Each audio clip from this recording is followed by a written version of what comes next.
নমস্কার, আমি doctor Debashree Gangopadhyay, paediatric cardiologist. আমি ইনস্টিটিউট অফ ফিটাল মেডিসিনের সঙ্গে অ্যাটাচড আছি অ্যাজ আ পেডিয়াট্রিক কার্ডিওলজিস্ট।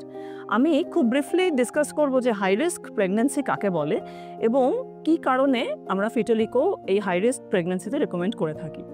দেখুন, কিছু কিছু কন্ডিশন আছে যেটা যদি অ্যান্টিনেটালি মায়ের মধ্যে থেকে থাকে, যেমন maternal diabetes, IVF pregnancy, previous history অর্থাৎ ফ্যামিলি হিস্ট্রিতে যদি কোনো জন্মগত হার্টের ডিজিজ থাকে, বা অ্যাবনর্মাল অ্যানোমালি স্ক্যান রিপোর্ট অর্থাৎ অ্যানোমালি স্ক্যান রিপোর্টে যদি অ্যাবনর্মাল কোনো হার্ট রিলেটেড ফাইন্ডিং থাকে।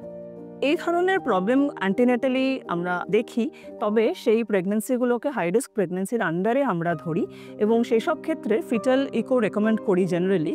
তার কারণ হচ্ছে এ ধরনের কন্ডিশনে বাচ্চার হার্টের ডিফেক্ট আসার সম্ভাবনাটা একটু বেশি। সেজন্য ফিটাল ইকো এই টেস্টটার মাধ্যমে বাচ্চার হার্টকে আমরা খুব কেয়ারফুলি অ্যাসেস করি, অ্যানালাইজ করি।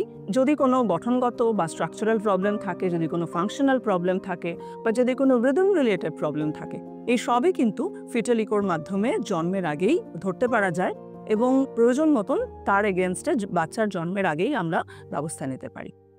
আজকে এই পর্যন্ত বলে শেষ করব, পরে ফিরে আসবো আবার নতুন কোনো ভিডিও নিয়ে। ভালো থাকবেন। নমস্কার।